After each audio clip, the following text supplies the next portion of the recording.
What is going on, everyone? It's your boy Q. We got a fantastic live stream for you guys today. Today, we are going to be live streaming a mock draft for the first round. Pride and I are going to be your hosts today. We are going to, also be making selections as well. I know I've got the Chiefs slated up, so I'm not going to be making a decision for a while. I'll probably Pride. Would you rather take the Redskins, or do you want me to take the Redskins? Because we still got that one available. Do you want it? Since I've got an early pick, I'll let you take it. Okay, I'll take it. I mean, it'll be a pretty easy pick for myself. So yeah, let me go ahead. Let's just I'll share this out real quick, and then we'll be good to get this boat on the water, man. So pretty much what this mock draft is going to be, we're going to bring in a lot of our writers from our site, timeskewed.com, timeskewed.com, and we are going to just do a mock draft with them. Should be a great time. Looking forward to it. I know I'm super excited for it. First time we've done something like this, so yeah, I am thrilled to do it. Let me just tweet this out real quick, and we'll be good to go. Something was making a noise, but yeah. Pride, how's your day going, man? I mean, it's been okay, I guess. Had to stay up with my online schoolwork, so that was gnarly. What'd you have to do today? I had to make wireframes for a website I have to make for one class. Ooh, that's not your ethics class, is it? No, that was it. The ethics one was for my sports broadcasting class, so that's okay. Fun. Gotcha. All right. Well, I just sent out the tweet, so we'll give that here just a sec. Yeah, man, I got done editing our show that's going up tomorrow, and then now ready for this. Super excited. We got a bunch of great people, got a bunch of great writers who are going to be coming out and doing some of this for us. Anthony, who's been on a lot of the interviews, he's here. He's ready to go. We got a bunch of other guys ready. So let's go ahead, and I guess let's go ahead and let's start this thing, man. Let's get on the clock. So kind of the way this will work is each writer will have approximately about 3 to 5-ish minutes to make a pick. We don't want it to go on for too long, and they will make their pick. I imagine this first pick will be pretty easy. So let's go ahead. Let's bring in our Bengals writer now. My man, how are we doing today? Can you hear me? Yes, I can. Fantastic. Tell the people what you do for the site, and then let's hear that pick. I imagine we all know what it's going to be. Yeah, no shockers here. It would take I don't think there is enough. You can't trade away the number 1 pick overall when you don't have a quarterback. Flat out. That's just the way it works in the NFL. There's no prospect I believe we've seen since Andrew Luck that's come along, and I think we're very lucky to have this pick right now, without a doubt. Yeah, for sure. So now there's a lot of speculation going on Twitter right now. A lot of people would be willing to, if they're the Bengals, would you be willing, I guess, to accept a Miami trade in which they gave you all of their 3 first-round picks so they could move up to number 1? You would move down to that number. What would that be? That number 5 slot. Is that something, if it was presented to you, would you have accepted that? Nope. Not even their 3 first rounds this year, and their first round next year, and their second round next year, and their first round the following. Still would not. Wow. I would not do it. You are getting a prospect that had the greatest college football season in the history of the game, like through 60 touchdown passes. Almost 6,000, 5,000, some odd crazy number of yards. The guy, he beat the best in the SEC. He is good at what it's hard to be good at the NFL. His ability to read, diagnose the field, and understand coverage, blitzes, is just off the charts. It's unbelievable. We are unbelievably lucky right now. Yeah. So I guess go ahead, submit the pick. What is it going to be? Joe Burrow, LSU. the Ohio kid, the savior, the chosen one. Joe Burrow, first off the board. I've heard reports today that he has already been informed he'll be the first one off the board, that the Bengals have already told him. So I guess what would your next step be with Andy Dalton? Are you going to look to trade him? What's the move there? We should have traded him 2 weeks ago when someone offered us a 4th-round pick, but we got greedy and we tried to call their bluff, and they weren't bluffing and got Nick Foles, and now we're stuck with Andy Dalton, who we're just going to have to cut. Interesting. Pride, who do you think would pick up Andy Dalton in a situation that he does get cut and he's on the open market? I mean, we see Jameis Winston, we see Cam Newton, they're both on the open market. Is there a market for Andy Dalton in the first place? Well, I had a nightmare last night, and that nightmare put Andy Dalton in a Patriots uniform. So, ooh, okay. Wouldn't that be perfect for Belichick? Isn't that a total Belichick move to go get Andy Dalton? If he wins a championship with Andy Dalton, I'm not saying Andy Dalton's a bad quarterback. It's just time to move on. But if he proves and wins with Andy Dalton, that's it. The book's closed. The book's closed. He's the GOAT. I mean, he already is, but that would just be it.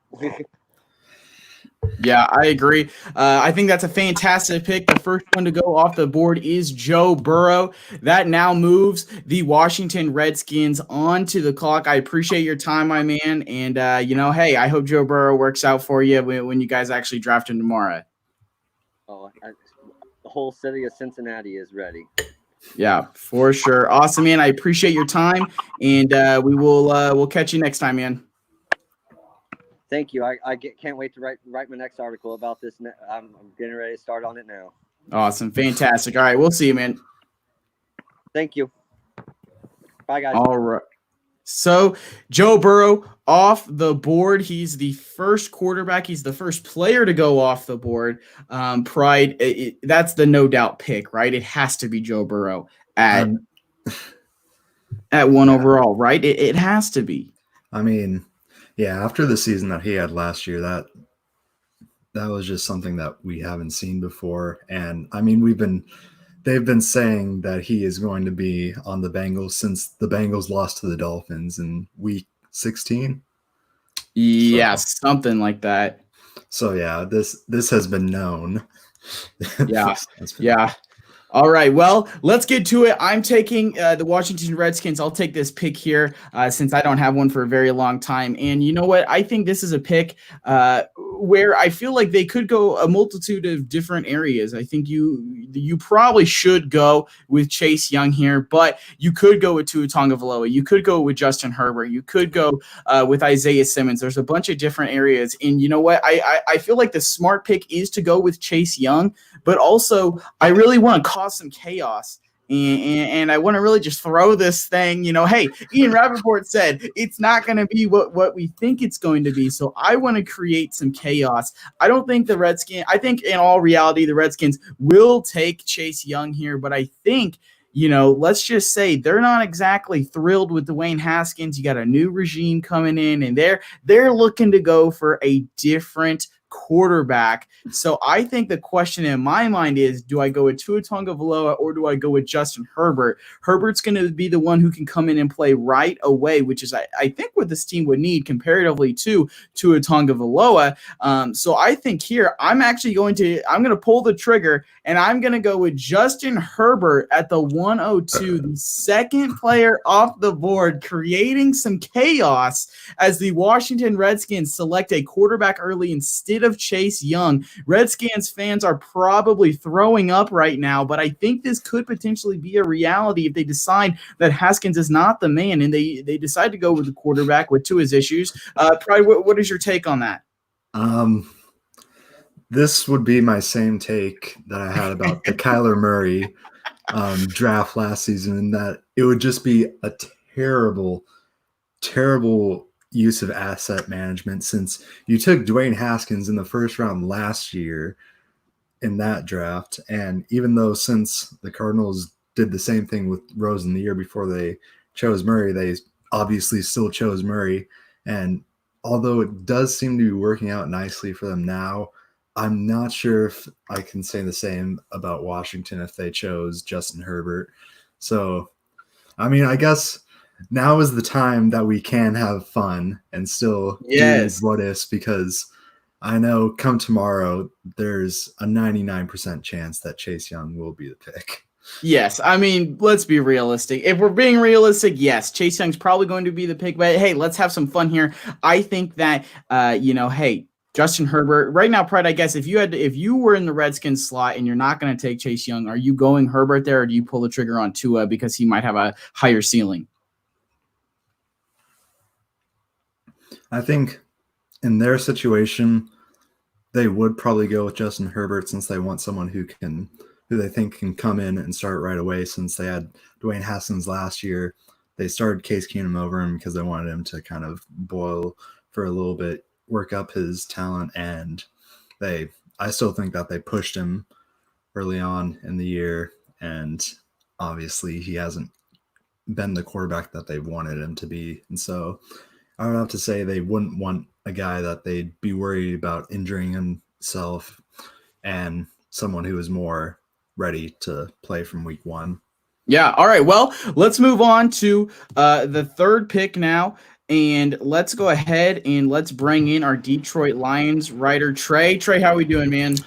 Pretty good, man. Very excited. Lots of crazy stuff already happening at the top. So yeah, for sure, man. Let's hear your take, man, on the Justin Herbert number 2 overall. Is that something, if you're drafting for the Redskins, is that something you're even sniffing?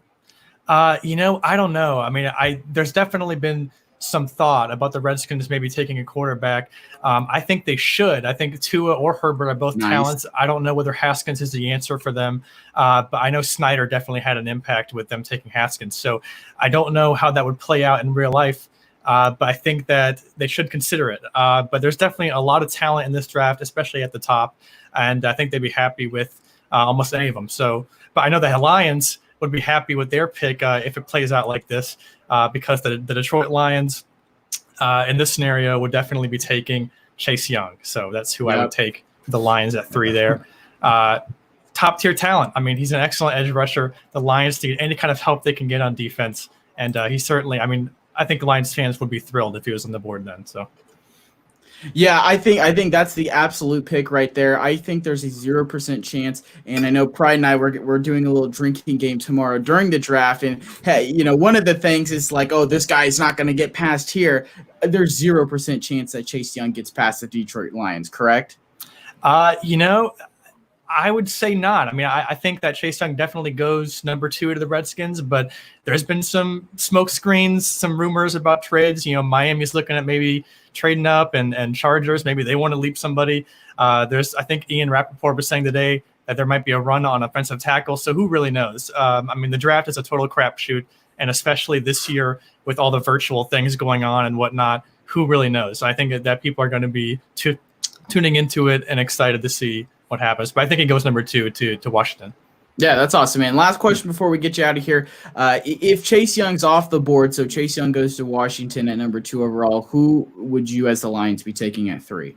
Yeah, so at 3, assuming that we stay there, because I know there's been some talks about us maybe trading back, probably Jeff Okudah. I think he's an excellent cornerback, excels in man coverage, and Matt Patricia, our head coach, does almost nothing but that. So I think that they would love Okudah if he was there at 3.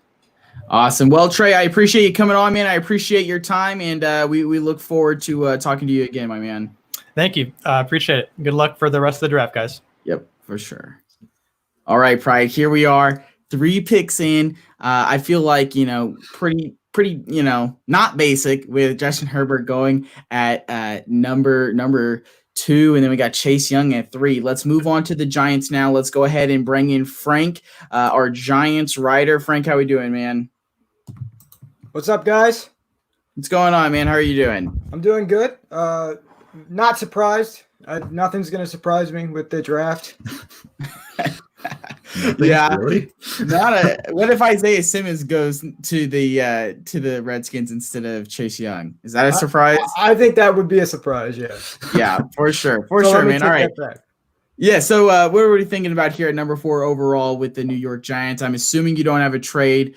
So what are we gonna do here? Yeah, in real life, I mean, there's talk about moving back to 6, moving back to 8, moving back to 16 with the Falcons, but I'm just going to pull the trigger on Isaiah Simmons. I think that although we shored up the linebacker core with Blake Martinez, and obviously you have that fast and physical, youthful defensive line with Dexter Lawrence and company, his versatility, Isaiah Simmons, that is going to be very welcome on the New York Giants. It's up in the air whether we're going to do a 3-4 or a 4-3. So he could be a roaming linebacker or a down lineman or even safety with his power, his length, and his speed. Yeah, I think that's a great pick. I feel as though that's somebody who we're not going to see fall too much in drafts. I feel like there's a ton of teams who are even also interested in moving up to go get him. Would that have been the pick? How far back, I guess, do you think the Giants could potentially trade back and still be able to pick Simmons up with, a bunch of teams needing quarterbacks or potentially other help like offensive tackle? Or do you think that this is really going to be the only spot that they can get Simmons? No, I think you can go back to 9 with the Jaguars. I think past that, it would be inconceivable. And obviously, there's other options there with offensive tackle. But I think just he's the best player on the board at 4. And if they were to trade back to 6, he would still be the best player on the board. So it's Simmons. Yeah, for sure, man. Well, it's a good pick. It should be a fantastic linebacker for the Giants.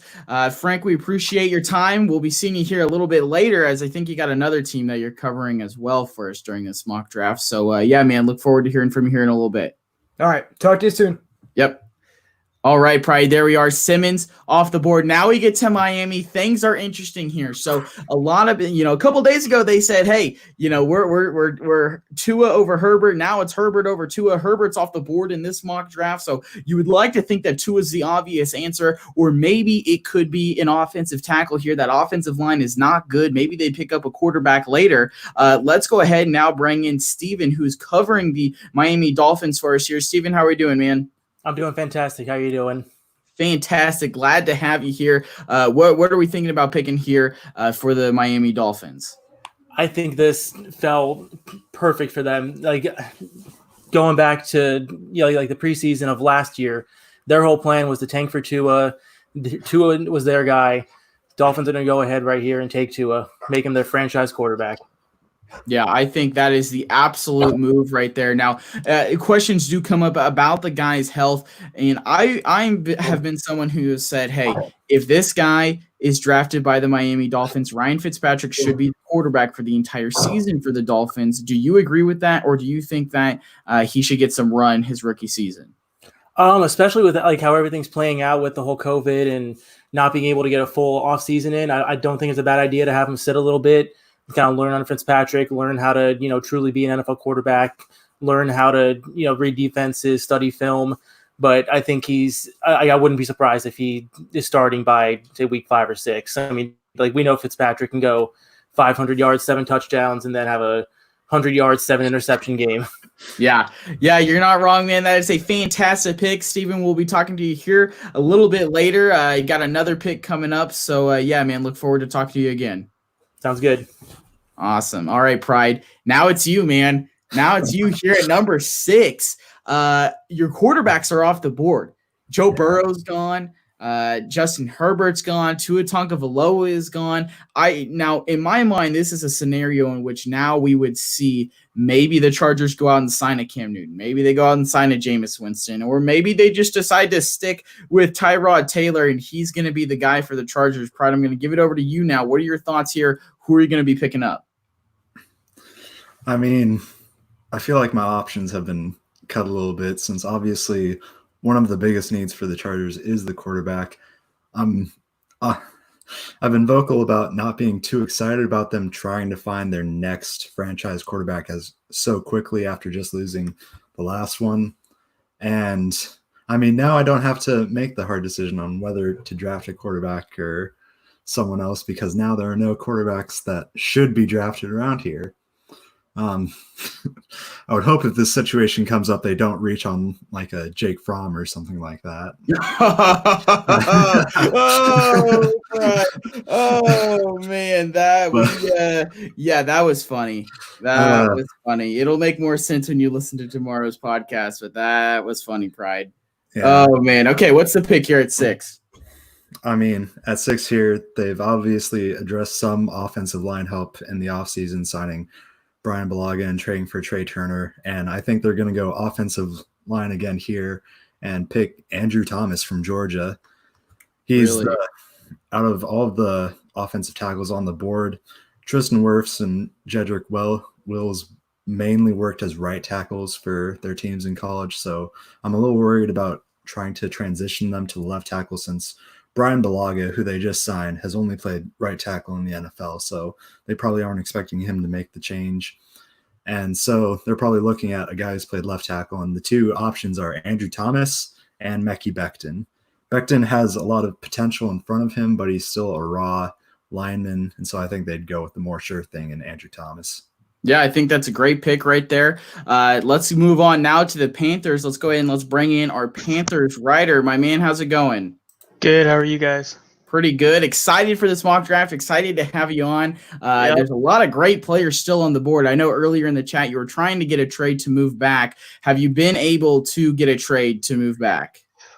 I was working on one, but my player, Jeffrey Okudah, fell to me. It was between Okudah and Simmons. If neither one of them fell to me, I was going to trade back. But Okudah's there, so I got to take him.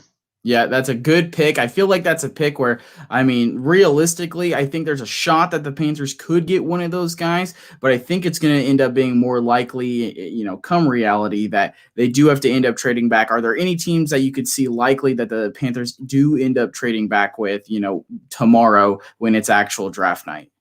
Yeah, it's all depending on the teams that are receiver needy, because you got, like Ian Rappaport said, Carolina and Arizona are looking to trade back.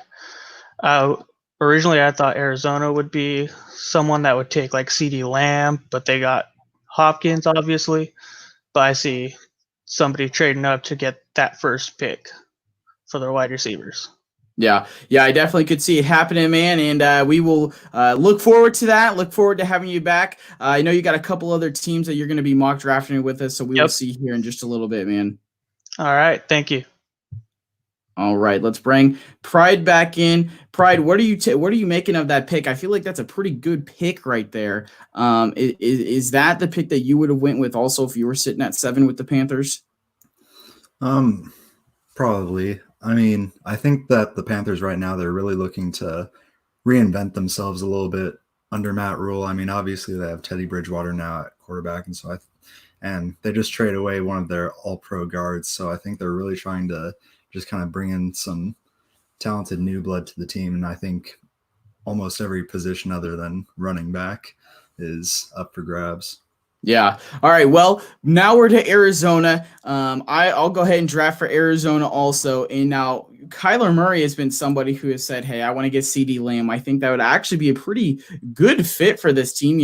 I think another star-studded wide receiver coming to this core would be incredible because, I mean, we got to realize that Larry Fitzgerald is not going to be around forever. I imagine this is going to be his last season. Christian Kirk has kind of sort of disappointed so far, but I imagine, maybe they can work out a trade for Christian Kirk, get him off, and then you have DeAndre Hopkins and CeeDee Lamb. I feel like that's a pretty good duo or even a pretty good trio.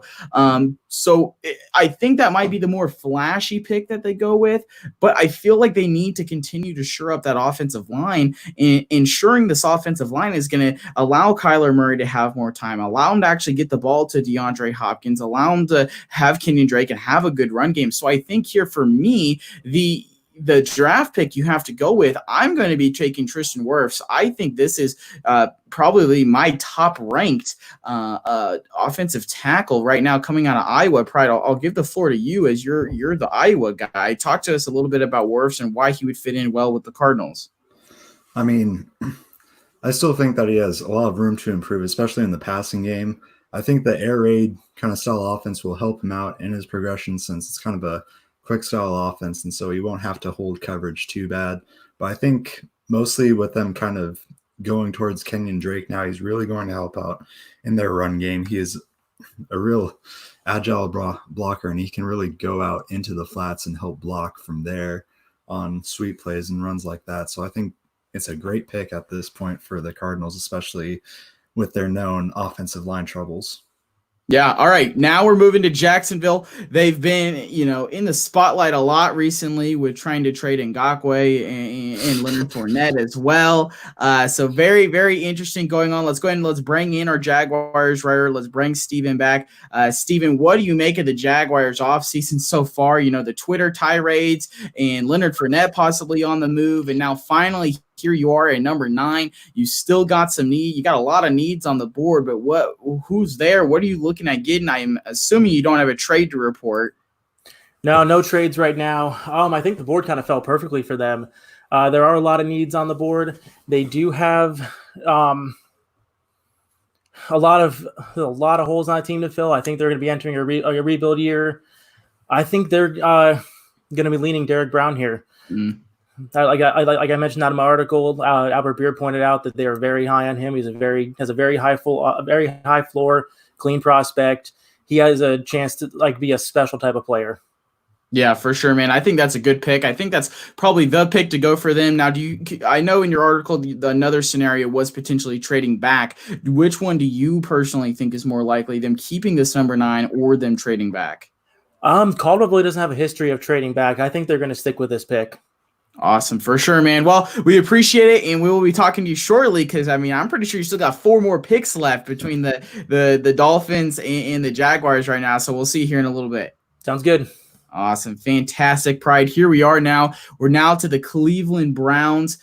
This is an interesting team right here to me because they seem so close last year. We talked about it on the podcast today, adding OBJ, adding all these other guys, they could really be getting close. But I don't know what they're going to do here. Let's go ahead and let's bring back in our man. Our Bengals writer is also going to be doing the Cleveland Browns for us. Can you hear us okay, man? Very well. Fantastic. All right. Who are we going with here at 10 with the Cleveland Browns? Well, I'm not a Browns. I follow the NFL. I know this draft. I've done a million mocks on the mock simulator. It's kind of my thing I do when I'm just sitting there bored out of my mind. It's kind of sick. But I missed the last pick. I was in transition. Was Mekhi Becton taken? I'm sorry. No, he is still available. Mekhi Becton is the pick if he is on the board for the Browns, and I think it's a no-brainer. His upside 6'8". He's a colossal human being. His tape has some silly reps on it where he absolutely just demolishes guys. Pancakes them and then just humiliates them. It's kind of sad watching it. You feel bad for this falling on him. I love his upside. I think he shows he has some raw to his game with his technique, but I think in a year or two with some NFL coaching, they will have his hands in position and using his massive frame to make him maybe the best tackle in the league in 2 years. I would not be surprised to see that at all. He has that kind of upside. Yeah, I think that's the correct pick for the Cleveland Browns there. I think they got to continue to shore up that offensive line, man. I appreciate you coming back on.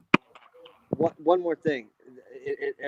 The continued development of Baker Mayfield is critical. They have to. I think having him and getting Hooper is huge, and I think that will make Baker play better. I think he didn't have much help in that pocket. He was harassed a lot, and I think Becton will immediedly upgrade that offensive line.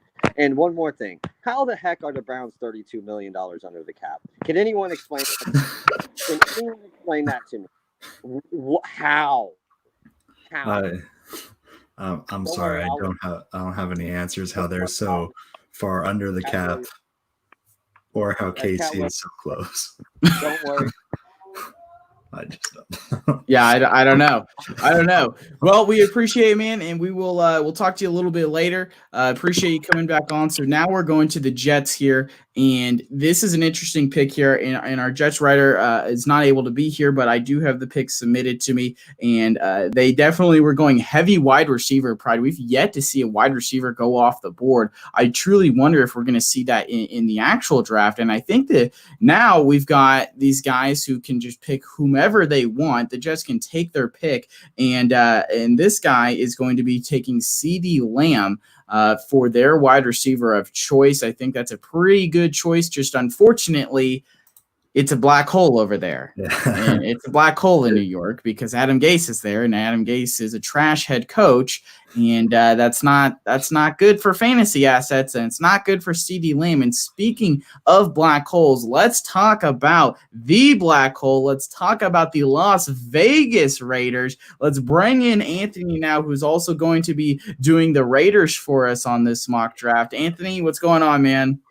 Good. Well, we've seen John Gruden and Mike Mayock do interesting things last season as they drafted Clellan Ferrell 4th overall, someone a lot of people didn't have until the second round being selected in their mock drafts last season. So I really would not put anything past the now acclaimed Las Vegas Raiders at this position, but there is a couple of good cornerbacks available. I know they need to get better at the cornerback position with the Chiefs having elite wide receivers, and you got Keenan Allen in that division. So I think the Raiders look to upgrade there. I think instead of taking the Florida corner, who I have ranked higher than Christian Fulton, who I have going to the Raiders in my actual mock, I think they stick with the Christian Fulton pick, and here's why. CJ Henderson proves time and time out that he is a good corner, but Florida hasn't produced NFL level cornerbacks. You see Vernon Hargraves and the likes of that just haven't panned out. LSU, every year they produce defenders, they produce cornerbacks. They're coming and they're bringing their game strong. So I think it's an easy choice here. A lot of people don't see it coming, but I think John Gruden brings home Christian Fulton. Interesting, man. That's an interesting pick right there. I like the analysis behind it. And maybe, since me being a Chiefs guy, Pride, you're a Chargers guy, I hope that's a bad pick, and I hope it doesn't work out for them. So, again, Anthony, appreciate it, and we will be talking to you here in a couple of minutes with some of your other picks. Yep, definitely. Awesome. Fantastic. So here we are now, just a quick little recap. So starting us off, we had Joe Burrow, then it went Justin Herbert, Chase Young, Isaiah Simmons, Tua Tagovailoa to the Dolphins, Andrew Thomas to the Chargers, and then we got Jeffrey Adukua at 7 to the Panthers, Tristan Wirfs to the Cardinals, Derek Brown to the Jags, Mekhi Becton to the Browns, CeeDee Lamb to the Jets, and then Christian Fulton to the Raiders. Now we're sitting here. San Francisco's on the clock. They picked this up. And let's go ahead. Let's bring David in now. David, how are we doing, man? Good. How are you? Fantastic. Glad to have you on here. I remember, earlier in the offseason, you were writing articles about how there was a single pick for the 49ers, and I'm pretty sure it's only one pick in the first 4 rounds or something like that, and now they've turned into a couple more picks, and they've got 2 first rounders. I'm pretty sure there's not a trade going on right here, correct? Well, John Lynch has been pretty transparent. He just went on a Zoom meeting, I think it was, with a bunch of industry people earlier this week, and he was saying that they have about 6 guys that they consider foundational players. If those 6 guys are gone, they are planning on trading back. There's been a lot of speculation about who those guys are. Naturally, of course, he didn't let slip who it was. The 3 big needs that are at the top of the board anyway are obviously wide receiver, cornerback, and some would say offensive tackle. Big question mark there. Joe Staley, he's been in the league something like 13 years, and I believe he's going to be 35 going into the season. He spent quite a bit of time injured last year, so that might be a surprise need that a lot of people aren't thinking about here in the first round. But I'm sitting here looking at Jerry Jeudy, and just with the way that our wide receivers are Deebo Samuel, Kendrick Bourne, and then after that it's all question marks. We've got Hurd's hurt, Taylor's hurt, Goodwin might not be on the Pettis team is next year. trash.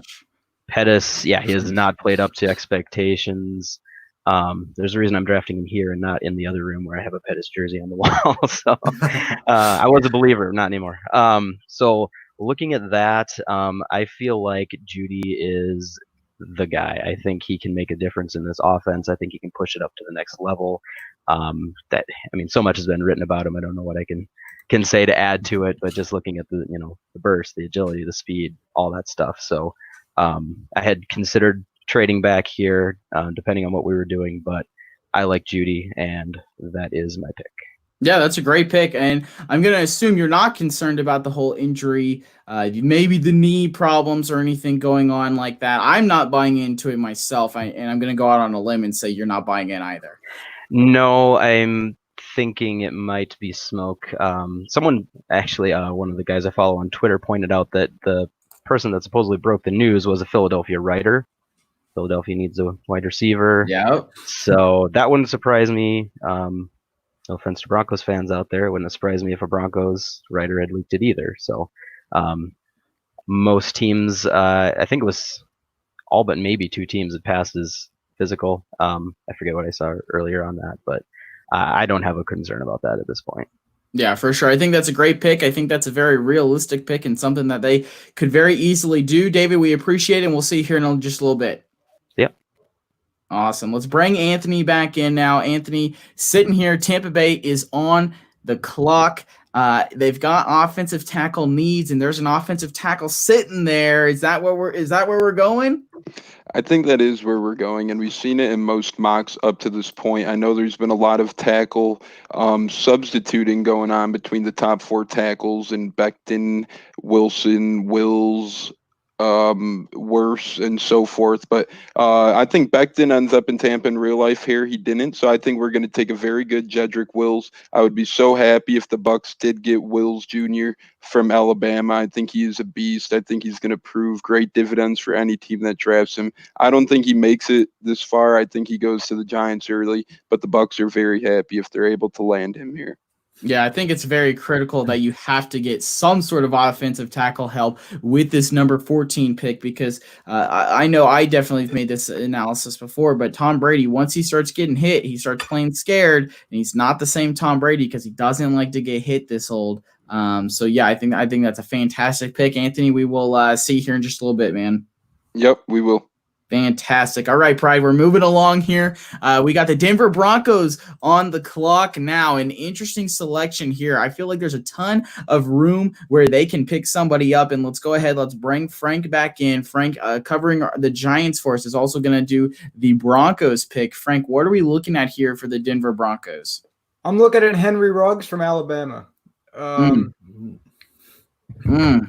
I think with Kinlaw on the board, you could just add talent to that defense. But I mocked Henry Ruggs to the Broncos in my mock draft on my podcast, Clubhouse Sports Podcast, on all podcast platforms. Check it out.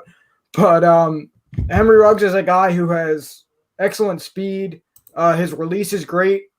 However, he does have trouble finishing on the top of his routes, so that is a concern. But the speed and the release and his athleticism is less refined than like a Lamb or a Judy, and it's more raw, but I'm still going to take it. I think he pairs well with Drew Lock, who has a very big arm, and they can do some cool stuff with the deep ball. Yeah, for sure, man. That I spoke about it on our last podcast. I don't think Henry Ruggs is the move. I don't think Henry Ruggs is going to be a very good wide receiver. So I love seeing him go to Denver. I love seeing him. Hopefully, he doesn't perform well in Denver. That would be absolutely fantastic for Pride and I. But I mean, still a very realistic pick. Definitely could see that happening. Frank, we appreciate it, man, and we'll talk to you soon. Thank you. Awesome. So, Pride. I know we talked about it on the podcast the other day. Ruggs to Denver. I feel like that's a good move for the rest of the AFC West. Are you still in agreement with me on that, or do you like that Ruggs pick? I mean, yeah, for the most part, I hope he doesn't pan out just for my team's sake, but I can also see a world where he is able to pan out. Being a number 2 wide receiver to Courtland Sutton there, he can be kind of more of a speed threat for them, more of a downfield guy, even though Cortland Sutton does have downfield ability as well. So I don't know. Maybe they just become a huge like downfield deep ball threat offense, and somehow it just works for them. Yeah. All right. Well, let's keep moving along. Now we've got the Falcons on the clock. Let's go ahead and bring Miles in. Miles, how are we doing, man? I'm doing good, man. How are you guys? Oh, just chilling. No grilling today, but we are chilling. What are we thinking about doing here for the Falcons at 16 overall? Well, I mean, realistically, I was hoping to jump into the top 10, but I still think this shook out pretty good for the Falcons. Kinlaw's still available. Henderson's still available. There's talk about Calavo and Chason at 16. So I think if this happened, if they didn't trade out and they stay at 16, tons of options here, and they get to keep their second and third round pick. But with no Trufant, I don't think Sheffield is quite the answer yet. I like his upside, but they got to bring in another guy to pair with Oliver and Sheffield. So I'm going to take CJ Henderson at 16, and then you have a lethal corner trio there. You don't have to really rely on any of those guys. They can probably rotate pretty easily. I mean, he's a Florida guy, and they got a couple Florida guys there, especially with Dante Fowler just coming in, and Dan Quinn used to coach at Florida, so I think you got that nice connection there. CJ Henderson fits in nicely, and he'll be a great Falcon for many years. Yeah, I think that's a great pick, and I think that's definitely a big area of need, especially with how loaded the Buccaneers are looking right now. The Saints kind of the same way, and then also you've got the Panthers adding Robbie Anderson, DJ Moore, and Curtis Samuel to that mix. I think they need a solid cornerback, and I think that's what they get there. I think that's a fantastic pick, Miles. I appreciate it, and we'll talk to you soon, man. Yeah, thank you. Awesome. All right, Pride, here we are now. Cowboys are on the clock. Let's bring in our Cowboys writer. Let's bring in Scott. Scott, how are we doing, man? Pretty good. How about you guys? Pretty good. How is this draft falling for you, man? I imagine you guys probably wanted to look at Henderson there with the 17th pick, unable to move up any. So what are we looking at getting here at 17? Yeah, so pretty much as soon as Chason and Henderson were still there at 16, I knew it was going to be one of those two, because Falcons, unfortunately for the Cowboys, have the same exact needs as we do. They need a cornerback on the outside, and they need an edge rusher. So, the two best left in the draft, I'm pretty happy with the way this panned out.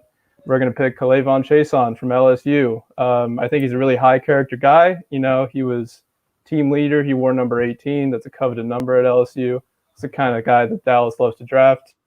He's got enough speed and bends, and he just got better as the season went on in 2019. So I think this is a high upside pick. I think he's going to need to spend a little time refining his technique, but I think this guy could be starting for us on the right defensive end from 2021 and beyond.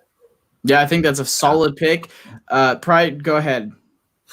I mean, yeah, that's a great pick. He's one of my favorite defensive players in this draft, just seeing him at LSU and him being able to disrupt the offense like he was able to. I think that's a great pick. And honestly, he's lightning quick off the snap, man. It's insane. He has crazy burst. I'm honestly surprised he's not one of the guys who has more like mock draft upside potential.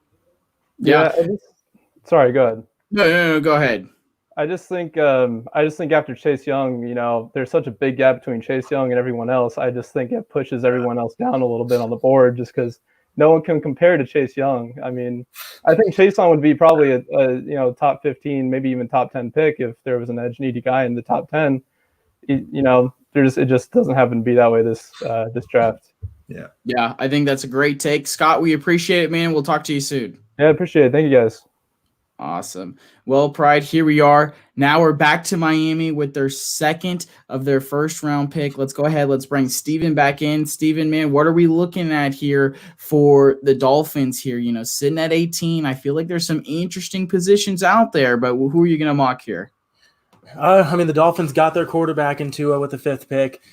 One thing that any Dolphins fan will tell you is that they need offensive line help. They have tried for years and years to try to build an offensive line, and no matter what they have done, it just, for some reason, has not come together. With that said, I'm going to go a little bit away from the consensus here. A lot of people have been mocking Austin Jackson to the Dolphins. I'm kind of liking Ezra Cleveland here. He's a 3-year starter out of Boise State. He's been a very, very productive player. He's very athletic. Should be a good person to fill the left tackle need for the Dolphins. Pride, what's your take on that pick? Out of Boise State, interesting pick right there. Yeah, I think that's pretty interesting. I mean, I had him as kind of a later first round, early second round guy. What are your thoughts on Josh Jones? I like him as well. I just I feel like Cleveland's gonna be more their mold. He's a lot more athletic and a lot like especially with Chan Gailey's offense, they like to run a lot of deception. It's a spread offense. They like to keep the pace up, and I think Cleveland will fit that mold a little bit more. Yeah. Well, that's a good take, man. I appreciate it. Don't go too far because we got another pick right after this one where you're going to be back. So we'll talk to you here in just one sec. Let's go ahead now. Let's bring in Anthony once again. The Raiders are on the clock. They got their guy earlier in the draft. Now here we are. You know, there's a lot of interesting wide receivers still out there. And I know that's a need of theirs because they drafted someone, or they didn't draft someone. They signed someone who cannot catch the ball. Are we thinking wide receiver here, or are we going somewhere else?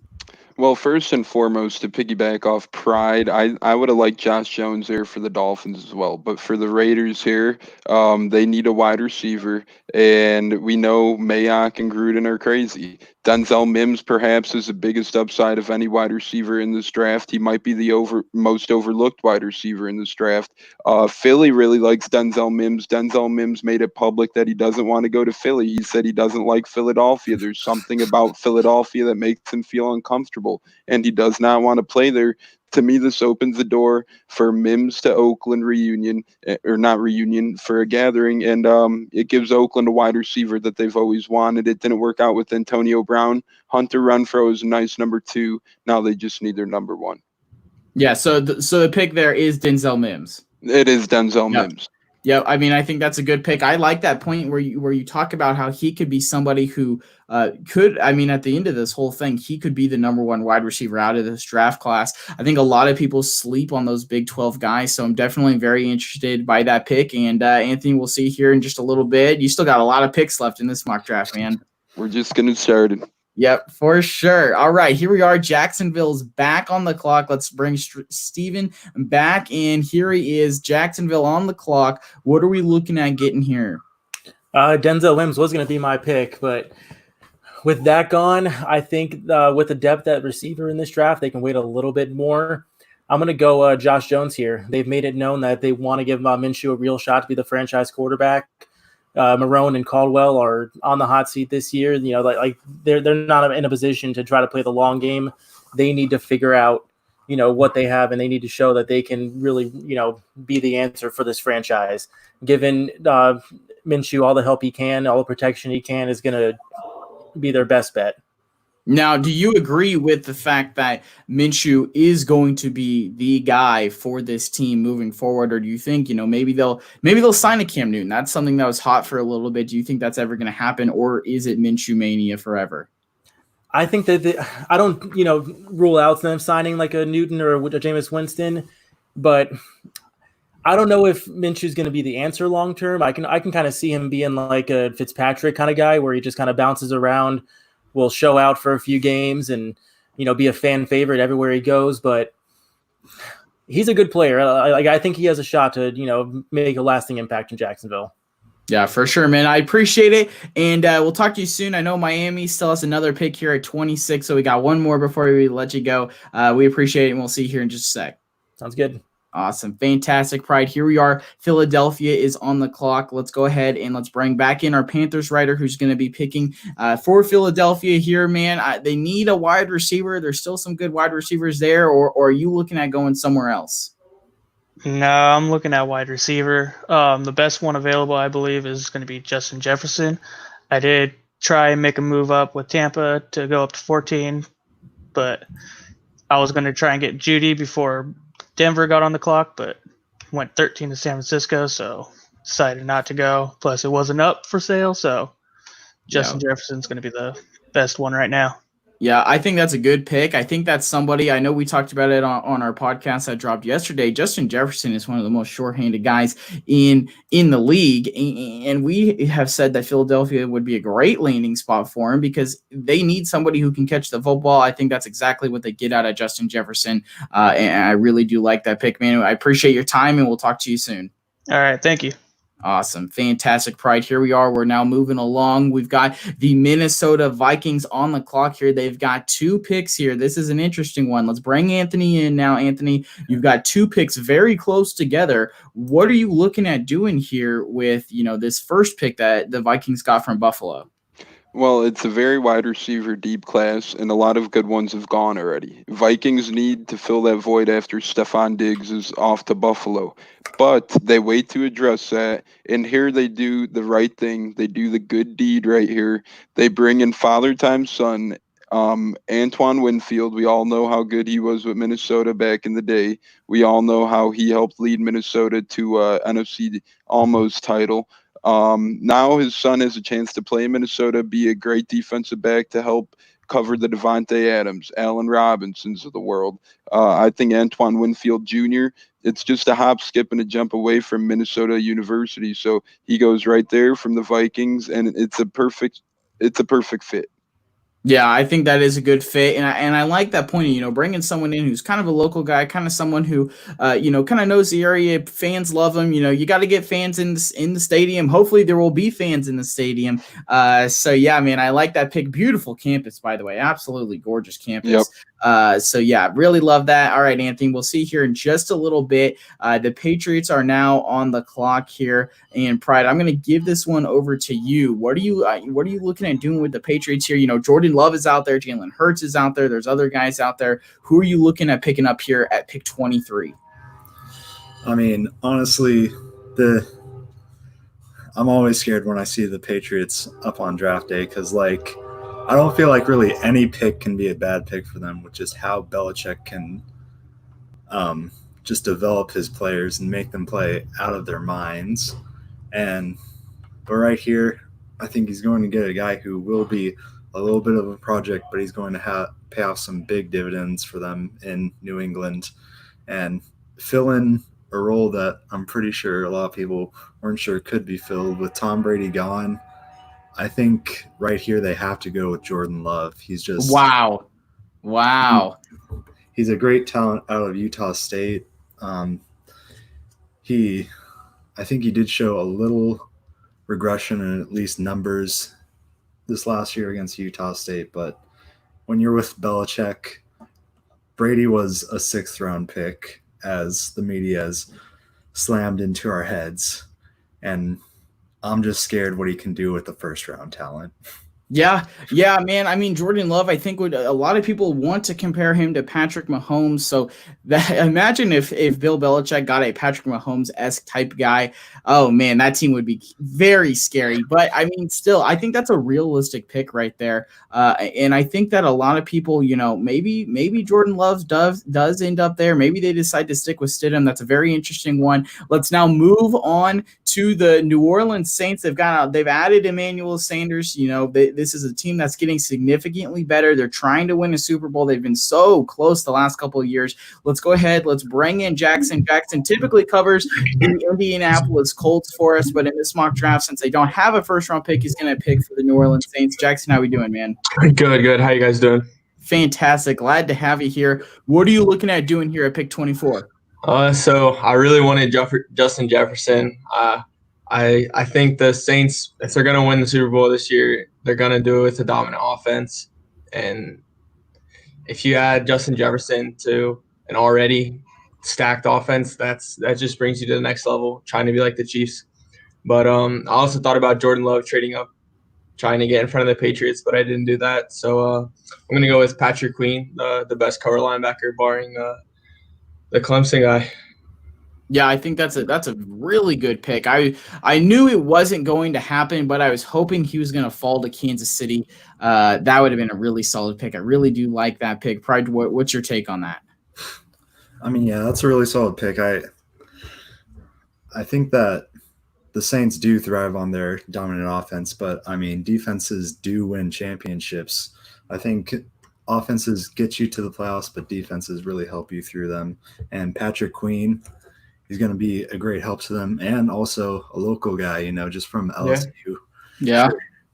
Sure. Yeah, that's a good point. People love that he's going to the Saints. Yeah, that's a great point there, Pride. Jackson, we appreciate it, man. We'll talk to you soon. Yeah, absolutely, man. Awesome. And something that the Saints have to do, they have to be able to stop New England and not New England, but Tom Brady and the Buccaneers. And that's a great segue. Let's bring Anthony back in. It's not the Buccaneers, but it's the Vikings again. You're our Buccaneers guy. What are your thoughts here? We've got Minnesota here at 25. What are you looking at picking up here? Well, I wish it was the Bucks getting another first round pick, but it is Minnesota, and Minnesota needs that wide receiver. Minnesota needs it badly. Besides Adam Thielen on the depth chart, they have Tajay Sharp and Alexander Hollins from Eastern Illinois, my alumni. Other than that, they have nothing. I think they try and change the game a little bit here. I think they're going to reach a little bit for a receiver, but I think it'll be worth it. He's this year's version of DK Metcalf. He's a little injury prone, but when he stays on the field, this guy's another one of those guys who can end up being the number 2 or 3 receiver from this year's draft. Travion Beck said on our show he's the best receiver he's ever covered. I'm going with Laviska Shenault from Colorado. This guy's a real deal. He just needs to stay on the field, find a way to stay healthy, and this guy is the next big thing. Yeah, we talked about it the other day, man. This guy could be an absolute freak in the league if he can stay healthy. We saw DK Metcalf do it, and he's just going to continue to ascend. So yeah, I really like this pick, Anthony. We appreciate your time, man. You have a fantastic rest of your night, my guy. Thanks, you too, man. All right, Pride, here we are now. We've got Miami on the clock. Let's bring Steven back in for what should be his final pick tonight with Miami at 26, their third first-round pick. What are we looking at going here to continue to make this team a playoff team? So they got their quarterback. They got the offensive line help. I think the best player on the board that's going to fit Miami's system is Xavier McKinney out of Alabama. Flores comes from New England, and they're known for just moving everybody around the formation. They love versatility. They love playmakers. Coming from the Alabama system, he's coming from a very, polished environment. Like Saban does not put up with that, really put up with much. He kind of coaches a lot like Belichick. I think, especially with Rashad Jones going, it'll allow Bobby McCain to move back into the slot where he plays his best. I think McKinney, will be a real good fit in Miami. Yeah, I think that's a great move. 3 really good first-round picks, and who knows, maybe we'll see them actually make the playoffs this year. Steven, I appreciate your time, man. Have a good rest of your night. Thank you, you too. Awesome, Pride. Here we are now. We're sitting at 27. I'm going to throw this one to you since I got my Chiefs pick coming up here in a sec. What are you looking, if you're the Seattle Seahawks, they need edge help. They need offensive tackle help. They probably need some wide receiver help. What are you looking at doing here? Yeah, I mean, I'm looking at a lot right now with their help. I mean, obviously, like you said, they lost Jadeveon Clowney, so they'll need some edge help. They'll also need some offensive line help to protect Russell Wilson whenever he stays in the pocket. I think I'll pass on wide receiver help just because they got DK Metcalf last year, and Tyler Lockett is still a good guy for them to have. And so I'm deciding on between either line help for either the offensive or defensive line. And just looking down this draft, I see a Yetur Gross-Matos from Penn State here.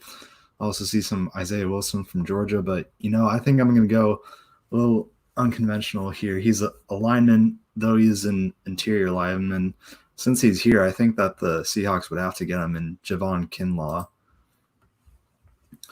I think he's a versatile kind of guy, and he can kind of move around in that line probably and not be too much of an edge rusher, but maybe more of a defensive end that they can set up on the outside and maybe just bully through.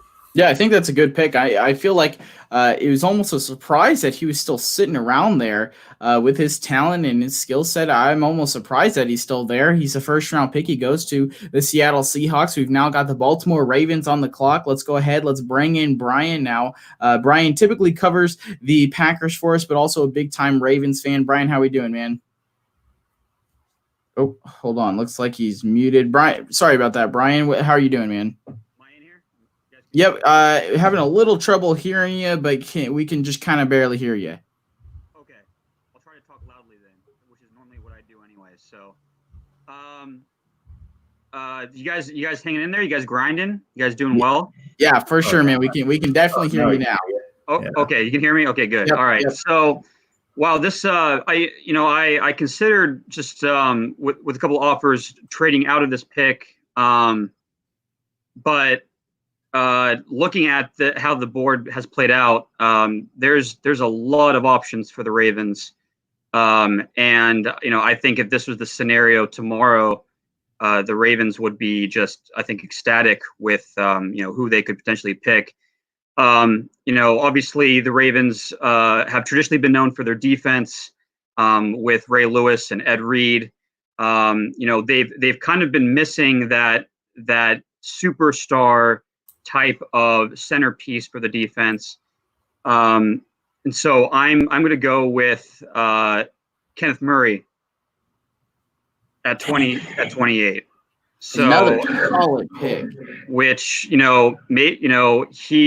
he would replace C.J. Mosley, who left a couple off seasons ago for the Jets. He has that leadership capability that I think the Ravens front office covets, that John Harbaugh covets. No one can replace Ray Lewis, but this guy might just be the next thing for the defense. I know Eric DaCosta, the GM, talked about wanting to make the offense unstoppable next year. So I was tempted to maybe go offense with this pick, but after kind of a lot of the wide receivers went a little bit earlier in this scenario, I feel like Kenneth Murray, if he's sitting there, that's the obvious pick, I believe, for the Ravens. Yeah, I think that's a great pick, man. I appreciate you coming on, and we'll talk to you soon. Thanks, guys. All right, Pride, here we are now. We just got a comment on YouTube. I'm going to show it on the screen here. TTV, they ask, what do you think the Saints will get with the 24th pick? In our mock draft here, we have them taking linebacker Patrick Queen out of LSU. Pride, how realistic do you think that would be come tomorrow night? Yeah, I think it would be pretty realistic. I think the defense, I think it's a decent unit, but getting a linebacker with their 24th pick, that could really boost them up a bit, and really just any kind of defensive player there. I was also thinking that I might go Grant Delpit with that pick. He's another LSU guy that I'm sure the fans would love to have, and at safety, he's another position that would really help them out on defense. So just really either of those two would have been great picks for them, and I think they could be very real picks tomorrow night. Yeah, for sure, Pride. All right, now we're moving on here. We've got the Tennessee Titans at pick 29. Let's go ahead and bring in our Tennessee Titans writer, brand new to the team. Jaden, how are we doing, man? Good. How are you, mate? Pretty good. Glad to have you on. That's good. Sitting here at the Tennessee Titans. Pride, you and Pride could definitely be friends, as you both are Chargers fans. Yes. So what are we thinking about doing here with the Titans here at 29? Well, I wouldn't be surprised if they actually traded the pick, but I'm gonna go Jeff Gladney, cornerback. Out of TCU. That's a solid TCU, pick. Yes. And why are you taking him over any of the other cornerbacks around there? I think he's just really athletic compared, and I think that's really what they need. And by the second year, I think he'll be really good. Yeah, definitely they need somebody to be able to stop that Kansas City Chiefs offense, among other offenses in that league. So, man, I think that's a good pick. I think that's a pick that they're making in order for them to get to the actual Super Bowl, which is the end goal, man. All right, we appreciate it, man. We'll talk to you soon, man. Awesome. See you. All right, so now here we are. Now we got some more comments coming in here. Pride, we've now got the Packers on the clock at 30. I really feel like they wanted to get a first-round wide receiver, not one of these kind of almost second-round guys. Now here we are kind of towards the end of this first round. Let's bring in our Packers writer, Gavin. Gavin, how are we doing, man?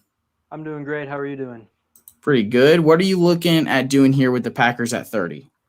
Well, like you said, I do want a wide receiver, but a lot of guys went. So I think you have to take what you can get at this point. You need to get a weapon for Aaron Rodgers. You need to make sure that he has a fast guy who can get downfield. And I think that guy is Jalen Reagor. He's a deep threat. He is good at getting deep balls. He's a good jumper. He has not the best size, but he can get the jump balls, and he can also add to the punt game, to the kick return game. And as we know, Green Bay is terrible on special teams, so I think he can add a lot for this team. Yeah, man, I think that's a good pick. I feel like this is another one of those wide receivers who could just turn out to an absolute monster in the NFL. It's a super loaded wide receiver class. So I think that's definitely a solid pick right there. Gavin, appreciate you coming on, man, and we'll talk to you soon. Awesome. Thank you. All right, before we move on now here to pick 31 in the 49ers Pride, I got the comment showing up on screen right now. It says, here's a good debate, more cornerbacks or quarterbacks in the first round. What do you think is more likely? Which one are you taking if you're a betting man? I mean, if I'm a betting man, I think I would have to go with, well, we've got Jackson who's saying more cornerbacks. Do you agree with that? Yeah, I think I would have to go with more cornerbacks because just we know there will be at least 3 quarterbacks taken in the first round. Like obviously Joe Burrow, Tua Tagovailoa, and Justin Herbert are going to be taken in the first round. Whereas Jordan Love, he's more of a mid-late first round guy, possibly early second round guy.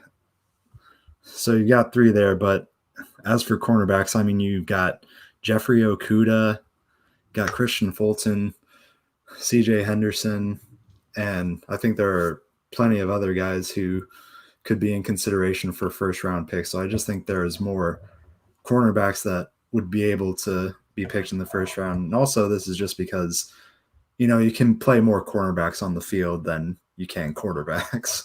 Yeah, that is true. TTV also says corners here with that comment shown on screen. So yeah, I definitely think that probably will be end up what does actually happen.